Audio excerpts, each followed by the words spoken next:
Direction le Haut-Vernay maintenant, ce village des Alpes de Haute-Provence qui maintenant est tristement bien connu des auditeurs d'Europe 1 et des Français en général.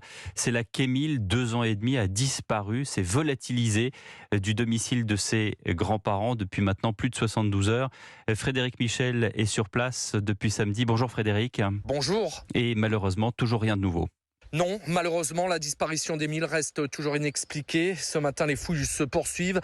90 hommes ratissent plusieurs secteurs du Haut-Vernay à la recherche de la moindre trace. Il y a des gendarmes, des militaires du génie. Certains sont équipés de détecteurs de métaux. On sait que l'enfant portait des boutons métalliques. Il y a aussi des spécialistes habitués dans la détection de caches en ligne, avançant et en se touchant du bout des doigts. Les militaires ont les yeux rivés sur le sol pour tenter de repérer le moindre indice. Les hommes de la section de recherche de la gendarmerie de Marseille sont désormais une vingtaine sur le terrain. Une cellule nationale dédiée à l'enquête a été constituée, permettant des investigations techniques et scientifiques complémentaires, notamment grâce à l'appui de l'IRCGN, l'Institut de recherche criminelle de la gendarmerie nationale. Mais alors, Frédéric Michel, quelles sont les hypothèses retenues ? Toutes les pistes restent envisagées, Pierre, mais évidemment, après près de 4 jours de recherche, l'enlèvement, l'accident de la route suivi d'une dissimulation du corps du garçonnet font partie des hypothèses de travail.